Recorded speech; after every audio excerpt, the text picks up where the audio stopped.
They just sent him to the G League and they recalled him today. Like they're ramping him up. Here we go. Ready? 3, 2.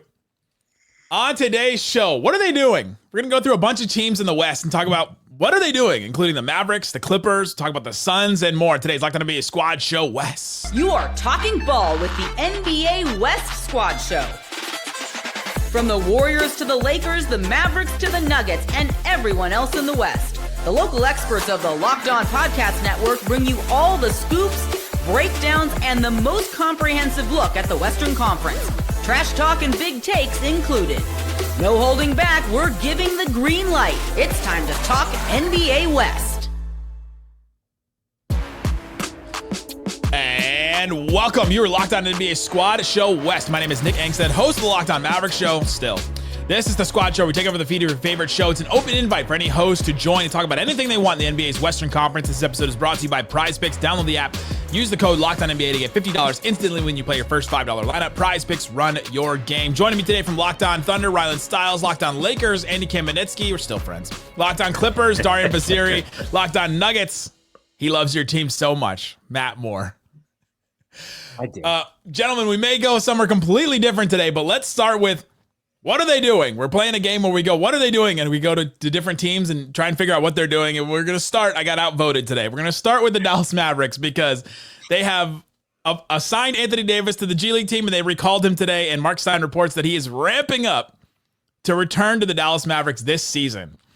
What are they doing? The Mavs are trying to save face in any way that they can with this one and they're going to try to bring him back. They're going to try to keep their 10th spot that the Suns don't want to take from them. And they're going to try to play the Thunder in the first round, Rylan. They are going to try to play the Thunder in the first round, and I don't really know why. I mean, I think that they should really focus on the ability to get their draft pick higher, of course, and kind of just reset from what's been an awful year from a morale standpoint, from the on-court product standpoint. But you know, if they want to try to get the 8th seed, more power to them. They don't have Kyrie to help them out, but they still have PJ Washington. So I don't get it. I would not do this if I was Dallas. I would just embrace the tank. Doesn't seem like they're doing that, though, and I can't think of a reason why they shouldn't. What I think is really interesting about this is the idea, forget the idea of embracing the tank, lottery odds, all that stuff. If you're trying to spin this forward and trying to get fans more excited by, say, bringing back Anthony Davis and having him back on the court, the centerpiece of that Luka deal, AD with this squad that is still available now, like this, you know, as Bill Simmons would often say, the zombie Mavericks, you're not going to win games anyway. And I think you actually run a bigger risk of pissing off Mavericks fans even more and making the return look even worse, because you're putting AD now in this position of having to carry a team that damn near nobody in the league would be able to do anything with, much less Anthony Davis coming back from injury, having barely played with these guys. So from an optics standpoint, if that's the goal, I mean, look, I have more of a belief in AD than, say, Matt Moore. But even with that being acknowledged, like, that's just a big lift on AD, and I don't know if it's going to have the desired effect. I mean, the worst part about this is the Mavericks fans are going to be able to look at last year when they beat the Thunder, when they had Luka, and then even if they get out, which, by the way, but just for we're clear, no 10 seed in the 4 years of the play-in tournament has ever made it out of the 10 seed. Did any of them have Anthony Davis? Like, or Max Christie. That's right. Uh-huh. My and dude. So, and so, you know, they're unlikely to make it out of the play-in, but even if they do, because they're going to be in the 10 or the 9, they would have to play OKC. That's it. And so Mavericks fans will have to go to the games and see the same team that beat the same team last year get stomped by the same team this year. That Mavs are 3-0 against the Thunder this year without Luka. I mean, I will say I don't love the Anthony Davis matchup for the Thunder. I just think it's a tough one for them because, like, AD is just, I mean, he's a tough cover for a lot of teams. And so, especially if you're not, like, the Thunder have bigs. Like Isaiah's a really good big and Chet's a really good big, but they're not like big hulking dudes. You need like big physical guys to bother them. And then AD is just kind of like, oh no, my helps if they're Euros. Yeah. And so that's kind of the I don't know how this. I mean, I don't know, Darian. Like, do you think is there any good? What's the best case scenario for the Mavericks here? Best case scenario would be to get the 10th seed. I think be that one first team to make it to the playoffs from the play-in as the 10th seed, and then maybe win one game against OKC to the point where some Mavs fans are like, if we had Kyrie, next year run it back, we'll have, this team will be really good. But I was going to ask you guys, what's the difference you guys think between the 9th pick or like the 14th pick? Because right now there's 13 teams with a worse record than the Mavs. So if the season would end right now, they probably have the odds for like what, the 12th or 13th pick in the draft. 13, yeah. So how much do you guys think there's a big difference between pick 9 versus pick 13 or 14? I mean, they moved up from where were they at when they tanked out, Nick? What spot they've never moved up, but they but they traded up to get Lively, right? Yeah, they traded one pick with a Thunder or 2 picks. Yeah, so that's like the objective here. I think is like the numbers say that like top 10 you're likely to get an all-star, 10 to 15 you're likely to get a starter, 15 to 20 you're likely to get a rotation player, and anything after that is kind of like who knows. Or, so you guys, I'm sorry. Let me restate that. Anything after 20, you're a rotation player for the Denver Nuggets. That's really where that goes. For better or worse, sickness and health. I think in some ways the answer to Darian's question, I mean, specific to Dallas, but also broadly across the league, like, or Matt's question, what's the difference between 9 and 14? Darian or Matt, whoever asked it now. That was 2 minutes ago. I think in a lot of ways, the answer is how good is Dallas's scouting department? How good is whoever's scouting department from 9 through 14? Because like that's when you really start either splitting hairs between certain players or really, how good are you at identifying your own needs and who fits those needs well? You need to have a front office that can identify their own needs and decide what is best for their team going forward, as well as. Well, I mean, to be fair to Dallas, the scouting report guys, the scouts probably had very little to do with this decision involving Luka and AD. The front office of the Mavericks has only made like 3 draft picks. One of them was Derek Lively, great. One of them was Omax Prosper, not so good. Traded for that one, and the other one was Jaden Hardy in the 2nd round. It's all right. Fine. That's and then another one is a draft and stash guy in this draft and stash one in the 2nd round. So it's been hit or miss right there. But to me, this is just so desperate. It's just so desperate from the Mavericks. And Darian's right. Maybe if they win one game against the Thunder, that's been my one question. If they can win one game against the Thunder in the 1st round, does it make all the end of the season worth it? And I've been asking a bunch of Mavericks fans, and they're like, maybe, like maybe. But I think what a lot of people want is for it to just end. Can it just end? Can we just like let this season play out and just be done with it and move on and then move forward when some of the guys are going to be healthy next season, and even Kyrie probably won't be back until like January or February or something like that. And so when we're playing what are they doing? The Mavericks, it's a play of desperation right now. It is, and they have to. I feel like they have to make a push to save face in a way, because if they don't even make the play-in, it's going to look like a complete disaster. Which, just because they had a good team, I'm sorry. Hang on. Now it's going to look like a complete disaster. It's going to be confirmation or even more evidence. But because it's not just the one game against OKC, you'd have to have won 2 play-in games. They're going to be playoff kind of atmospheres and intensity, and that would make the front office of the Mavs be like, look, there's a vision here, and try to sell what they've already done. I just feel like that's what they're going to try to do. To take up for the Mavericks a little bit. Now, far be it from me to take up for the Mavericks the last month and a half or so. Doesn't an Anthony Davis, Derek Lively, he's ramping up to come back too. Doesn't that front court plus PJ Washington plus some of the wings that they have, Klay Thompson, Caleb Martin if he ever plays games, and so on. Isn't that a better team than like the Kings, what the Clippers are right now? Like the teams in the play-in right now, like wouldn't they be better suited to actually make the playoffs then? Because Matt said that the 10th seed has never made it. But who's going to get them the ball? Who's going to set them up? Who's going to help them? You're not better than us without Kyrie. I just want to know what happens when Dallas gets this 8 seed and doesn't have enough players to suit up. Like, does OKC Now we're just talking, Andy. do they just, I mean, do they have to play these games? Like, do they just go to the second round? wins the title with one round being a forfeit. Oh, God. Yeah, I mean, these are the What a things. that have fraud! to What a be fraud done. title that would be. Oh, you still haven't played the Mavericks at full strength. Still, Darren, I need to ask Darren. Darren, are the Clippers? Are you guys good? Are you guys not good? Like, We're Coming- good. Coming up, what are they doing? The Los Angeles Clippers. We'll tell you. Darian will explain it all. Today's Locked On NBA Squad Show West. Today's episode of Locked On NBA Squad Show West brought to you by Hungry Root. I've had an issue myself for a long time, is that I just have too much going on. I have multiple squad shows. I got my own show. I got Locked On NBA. Got tons of things going on all the time, and I can't find time to get groceries, to do the shopping, to cook, to come up with meal plans, all that kind of stuff. It's just too many things going on. Everything changed when I discovered Hungry Root. Honestly, it's a game changer. It's the easiest way to eat healthy without all the stress with Hungry Root. It's like having a personal shopper and a nutritionist all at once, which is awesome. They take care of grocery shopping, recommending meals, groceries based on my taste and health goals, from anti-inflammatory to high protein and gluten-free options as well. And the best part about it is that every meal is ready in 15 minutes or less. You can do it. I believe in you to make a meal in 15 minutes or less. I'm talking quick, maybe not clean it up, but like to make it.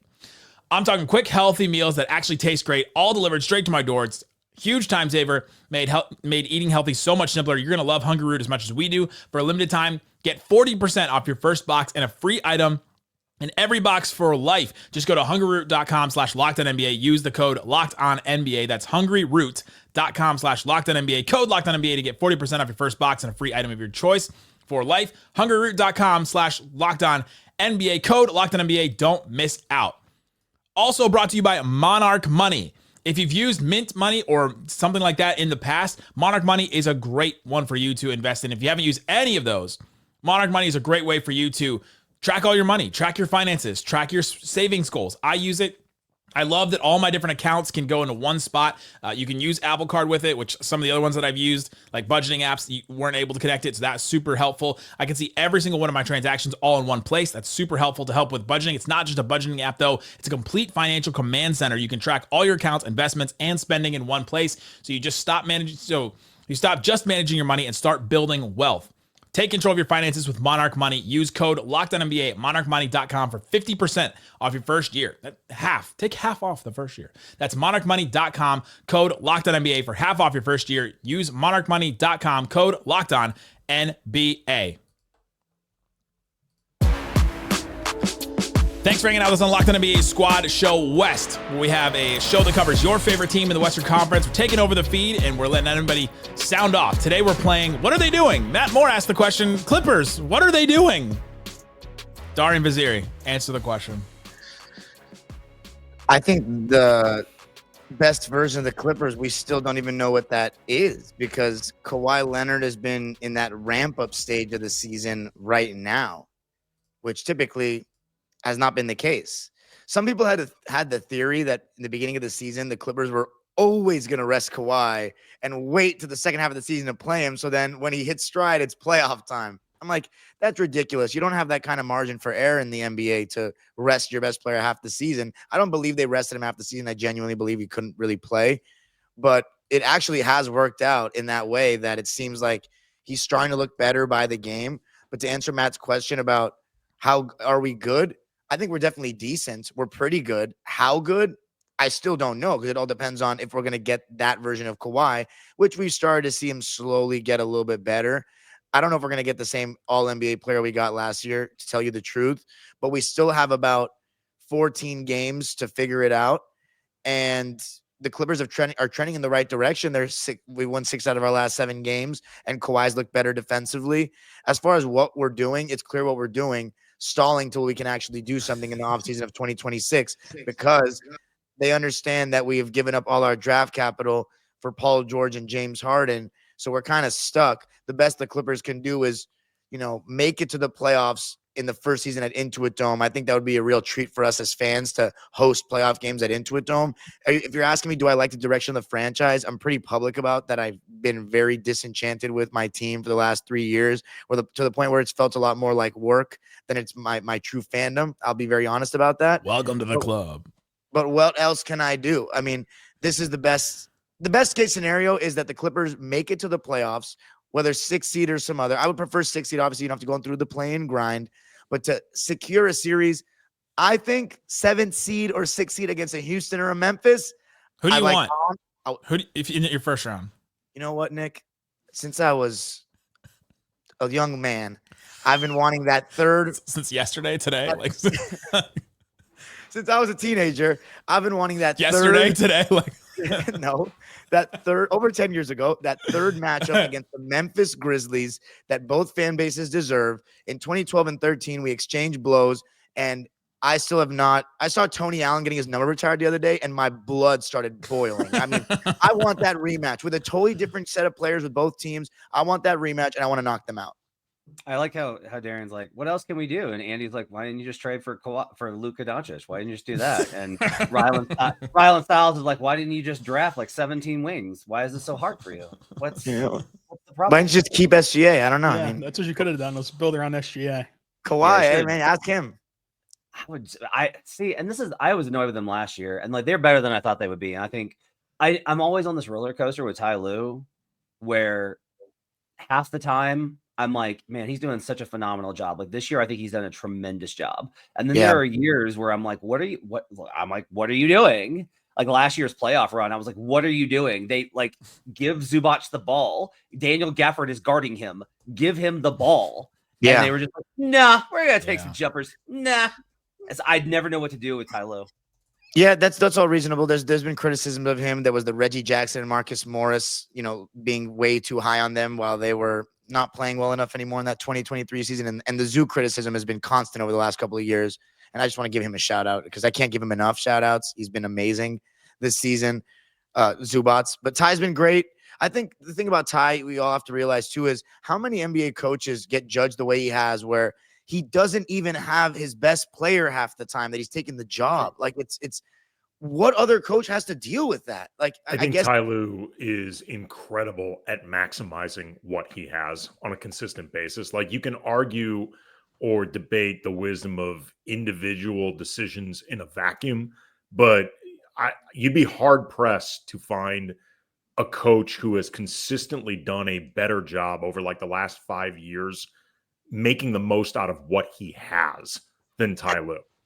And he hasn't had, since he took the job, he hasn't had one postseason with all his star players healthy. Not once. It's like, I do think that he's not beyond criticism when things go wrong and when he makes certain decisions, but can we give the guy a fair shot? That's what a lot of Clipper fans and people that are so quick to blame coaches, I just don't think they give him the grace for that. He's fine. I want to hear Ryan. Counterpoint. He's fine. I want to hear Rylan's perspective. I mean, how does it feel seeing, the trade finally flip hands? I mean, in the beginning, when we first made the trade, Clippers had the better team. Thunder were lottery. And now it's historically great regular season for the Thunder, and Clippers are wallowing in mediocrity. Yeah, I mean, I think that the trade, like, it benefited both teams at the time, and it's parlayed its way to the Thunder's advantage because SGA's became an MVP of this league, and all these draft picks, one of them turned into J-Dub. We'll see what the rest of them turn into in terms of like net value for the Thunder. But at the time, like the Thunder needed to start a new era. That was not working with Paul George and Russell Westbrook. And at the time, the Clippers needed to land Kawhi Leonard, and apparently the only way to do that was trading for Paul George. I would have called Kawhi's bluff on that a little bit if I was the Clippers, but they didn't. And it's just, again, playing the results to an extent of, had the Clippers won a title in that stretch, then they would have been viewed as winning the trade, even though long-term it set the Thunder up very good. But now that they didn't, and now that it's came kind of crashing down, so to say, it's all about the Thunder heist. But I do think that it benefited both teams in what their goal was that specific moment in time. The Clippers' goal was to make their team better, land a couple stars because Paul George was third in MVP voting that season coming off of it. And the Thunder needed to rebuild. So it set them both up. But the Thunder, with the patient approach, I think have done the right strategy of team building and of setting themselves up for future success that hopefully comes their way. So I do think, though, that the Thunder took the right approach and got the better end of that deal, obviously. Yeah, You said Paul George was third in MVP, and it, like in my brain initially, I was like, that can't be right. Yeah, no, I it's blocked right. that. I I blocked went that. to I OKC know. and did a whole profile on him. Andy, you might be confused here. Sometimes in the not yours, but like sometimes in the league teams trade and both teams get something good out of it Yeah. instead of just the Lakers. I know it's confusing. It's and like I maybe mean, you think that the other front Matt- offices are silly for that. Man, I am old enough to remember the Russell Westbrook deal. Like, I mean, let's not get crazy like the and idea the that Victor Zubac deal. right. Yeah. Yes, exactly. Like I mean, Muscala. sure. I was going to say, sure. You can debate for eons who won the Mike Muscala Ivica Zubac deal, but I mean, the Lakers have had some instances where they weren't just gifted the best player, no questions asked. I mean, even getting AD, they gave up a lot of talent and draft collateral in the process. It's not like they just were given AD. But yeah, this one They were kind of giving 80, but it's fine. Clippers. No. They were. I think the AD deal was going to happen in the sense of one way or another, the organization was forced to make this happen, but they gave up a lot in the process. And real quick, that's what I think that the Clippers messed up on in their deal. Like, why didn't you force Paul George to make a mess of things and ruin the Thunder's leverage? But instead, the Thunder leveraged the Raptors against the Clippers, and they got the better end of it by keeping everything in the shadows. So it's very fascinating that Paul George, if it really was all about getting Kawhi and they had to get Paul George, that he didn't move publicly and create some of that disadvantage in the trade market. We probably got to talk about Suns if we're doing the what are you doing, right? Yes. Like What are they doing? The Phoenix Suns. Talk about that and more coming up. Locked on NBA Squad Show West. Today's episode of Locked on NBA Squad Show West is brought to you by Prize Picks. Prize Picks is daily fantasy made easy. And if you're still watching games, like maybe if you're a Suns fan, you're maybe not watching games super closely, and maybe you want to watch some other games and pay attention to some other players. You can do that with Prize Picks.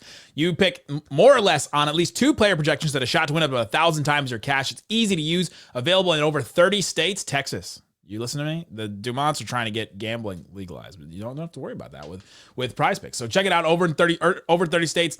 Mix and match projections across different sports as well. Download the app, use the code LOCKEDONNBA, get $50 instantly when you play your first $5 lineup. That's code LOCKEDONNBA, $50 instantly if you play your first $5 lineup. Again, Prize Picks, run your game. The NCAA tournament is here, and so is the bracket breakdown. Locked On Podcast Network and Amazon Fire TV channels are teaming up to deliver NCAA tournament coverage like never before.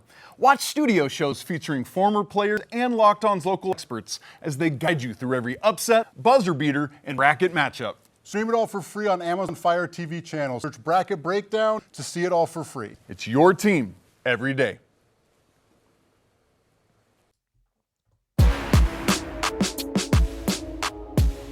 All right, it's the Locked On NBA Squad Show West. We've got some of the greatest Western Conference hosts here. And the Suns are not here. Neither Brendan Clean nor Clown Garcia are here on the Squad Show today. Shout out to Ben and shout out to Kevin Durant calling out Ben Garcia. But what are the Suns doing, Matt? Like, where do we start with this Suns team? Because they just will not take this 10th seed from the Mavericks, and the Mavs have been wallowing for a while now, like over a month. Okay, so I don't think they're dead in the water. I actually This think year or ever. For making the playoffs this year and maybe figuring some stuff out. I understand how bad it looks. So I look at the schedule, right? They have that comeback win versus the Clippers. They're down 25 and everybody is like, they're dead. Like this team is ruined. And then they come back and they win that game. Okay, they go on and they lose in overtime in Denver. All right. They get beat by the Rockets on the road. Houston's a really good team. I think they got another one in there. And then the Lakers game on Sunday, the Lakers game on Sunday was like, I'm just telling you, if Luka Doncic has Jackson Hayes and one of Dorian Finney-Smith or Rui Hachimura and they're at home, you're probably going to lose. Like if you're not one of the big three, if you're not OKC, Cleveland, Boston, I think you're losing that game. That's how good I think the Lakers are right now. So I'm actually like kind of going the other way and swerving a little bit and being like, they're running out of time. They got to do the thing at some point. But I do think that there's like a short-term kind of thing there. Now, long-term, there's nothing good. I don't know what happens here. I don't think Book wants to leave. There's no reason to think that Booker Booker seems to really enjoy being the Suns guy. Like he I don't seems to know. really enjoy that. He was sure getting buddy with JJ Redick and Rob Pelinka the other day walking into the game. Well, I mean, they can probably let's see, they could trade Trey Jameson III probably for Devin Booker based off of the market standards. But like Reeves in the package to get Mark Williams, and I don't know. And I wish Jackson was actually on because I would like to know if the Rockets have any sort of confidence that they can actually do the blackmail thing, not blackmail, it's extortion. Sorry, that's a much more accurate description. If they can Different actually illegal thing. Yeah, different. If they can extort Devin Booker from them in exchange for their draft future, because otherwise I don't know what they're going to do this year. Though I think that they're not completely dead in the water. They just look dead in the water. Like I saw them play in They person. look like they just don't. They even beat the Mavs, and it was still just like. And what did Lucas say? He's never been so open in his life playing the Suns. During that game Sunday, the Lakers versus the Suns, I tweeted something to this effect at Cam Brothers. Like the Suns have, I think, too many guys on that team where they are either too collectively competitive or too collectively professional or both to just completely quiet quit this season. But you can just feel how badly they want to quiet quit.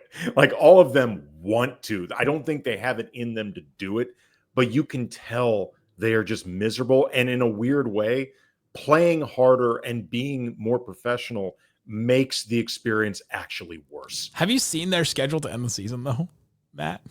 No, what is it? Okay, they play Toronto, Chicago next 2 games. Okay. Cleveland, Milwaukee, Boston, Minnesota, Houston, Milwaukee, Boston, New York, Golden State, Okay. Oklahoma City. Yeah, so they did this last year where their closing schedule was a nightmare, and then they wound up winning the 6th seed. And that actually brings me to my next what are you doing? I have a what are you doing? What are you doing, NBA, by having the month of March? I'm serious. We did this in the East Squad Show, too. Do any of you need your team to play in the month of March to figure something out? Do any of your teams need to play to try and discover something about it, to work on something, to improve on something?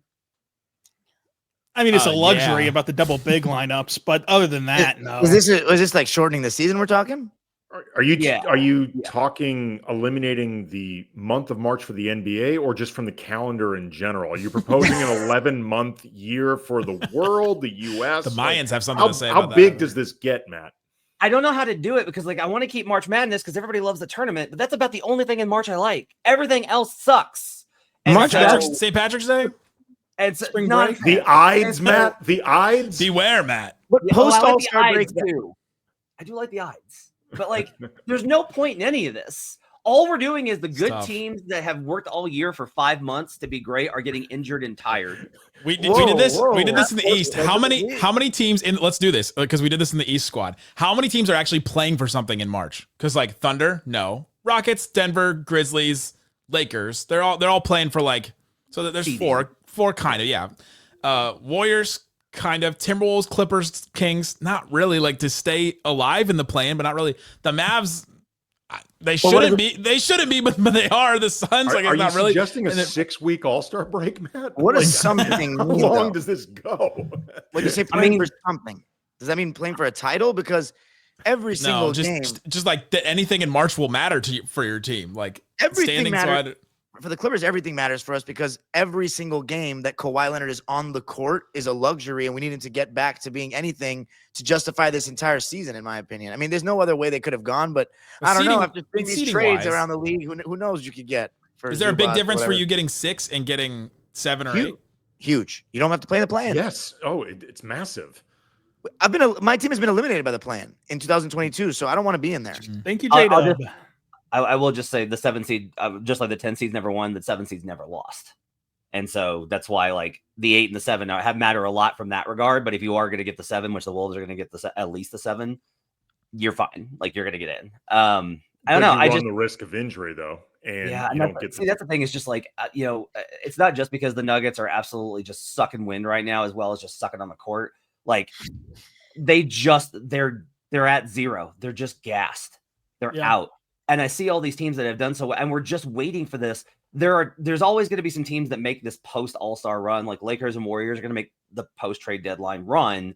And I think we like that narratively as fans a little bit, but I'm just of the opinion of if you've done all the work to get here, And we all know that this is such a miserable, like the guys are just toast.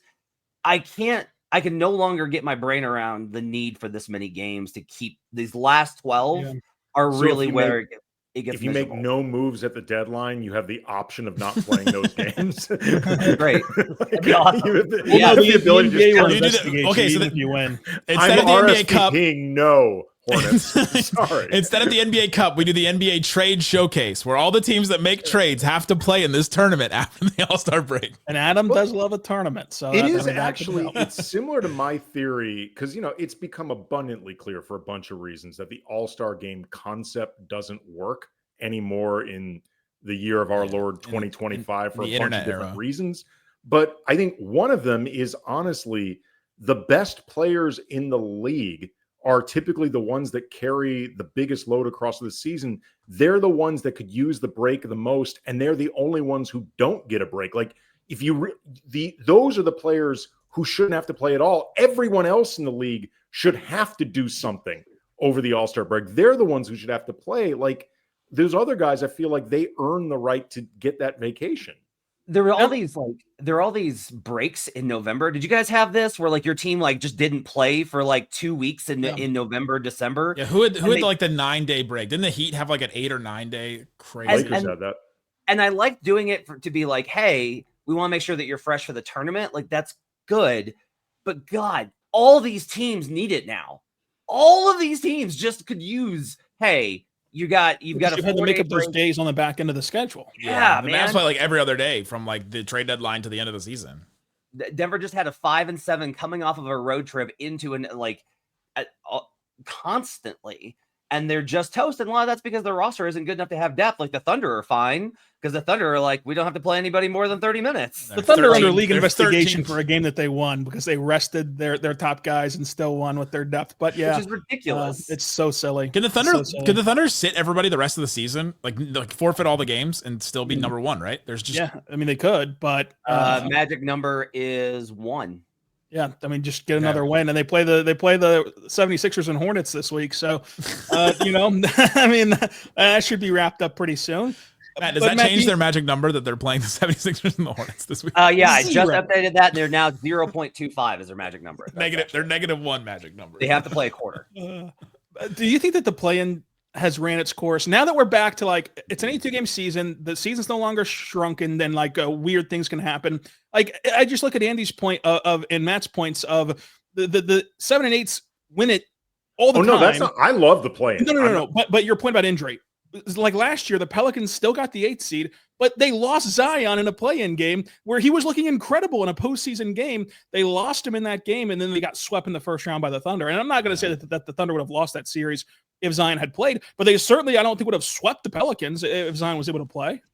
My point always on the play-in, because my co-host on Locked On Mavs hates the play-in. But the Mavs and Kings and Bulls and Heat and like they would have already packed it in, right? Like because they just have no shot to get where they are. Like there's at least usually like 4 or 5 teams that are still at least trying to play for something. And like Matt said, March basketball is ridiculous anyway. But at least they're like Anthony Davis wouldn't come back if the Mavs weren't in the 10 seed, right? Like, well, I don't know what to think about the Mavs anymore. in a realistic world where the team is normal, makes more normal decisions about their team, they wouldn't bring your injured star player back if you were the Mavs are 5.5 games out of 10, like 8th. Like it just wouldn't happen anymore. I say expand it. Make it the 5 through 10. I don't think we need more games, honestly. I like it. 5 through 10. Make them all go in. But more, Darian, you want more play-in games? No, I think it's just 1 through 8. Make it or you don't. Yeah, I mean, I think that if we're looking at, and again, this is a small sample, but if we do go through another 2 years where the 10 seed doesn't make it, I'm just gonna there's no real point here. Like, just have it be 9 plays 8 or 7 plays 8, loser plays 9, and that's how many years have we done it? 4, I think. This is 4 or 5. Well, remember it started in the bubble because they wanted to give something a shot, and then they made it a permanent thing after. So this is year 5. Just the Jimmy Butler and Zion getting hurt last year in the playing game, like it really hurt those series massively. I'm not saying they would have Heat or the They could have happened in game 1 though. But I would have loved to see Zion in the playoffs, and playoff Jimmy Butler always adds some excitement. So I mean, I'd like to see Zion Williamson in the playoffs, but that's not because of the play-in. Like Come on. Yeah. True, but it's just you're adding more. We're already talking about we should shorten the schedule, and we have more games. It's just that's the part where I'm like, well, that's kind of my thing is let's shorten the number of useless games and increase the number of stakes games, because those are the games that we all like. yeah, it's just gonna be hard to get the players to agree to playing less than 82. Hey, look, Darren, I totally hear you. As a Clippers fan who supports Kawhi Leonard, no game has any stakes ever for him. So and just gonna play whenever he feels like it. So No, What about extending the calendar of the NBA? Because like a large reason why all these 13 teams, months now. well, a large reason why all these teams are having to Well, play it'll only this, be like, 12 because there's no March. yes, well, they're having to play this truncated schedule here in the back half is because they got all the rest in November to make up for this NBA Cup tournament, and you just extend it to where you get the rest all throughout the regular season, and then your championship is ending at the last week of June, first week of July, where there's no football. People don't care about baseball anymore. You just continue to use those kind of months as leverage, where it's just all you. players and executives would riot because that's the only time that they get off to actually be off and actually have like a life. That's the only time, and their wives would kill them. And I'm not saying this just because my wife would be like, "Yep, that's it, I'm out." That would be it. I'd be so divorced. So divorced. Big divorced. Let's keep all the marriages intact. The NBA is going to be where it is. The 12 calendar months will keep March. I know it is what it is, but follow all these great Locked On shows. Link in the description to find all of them. So check it out. All these great shows everywhere. Guys, thanks so much for listening to us on Locked On NBA Squad Show West.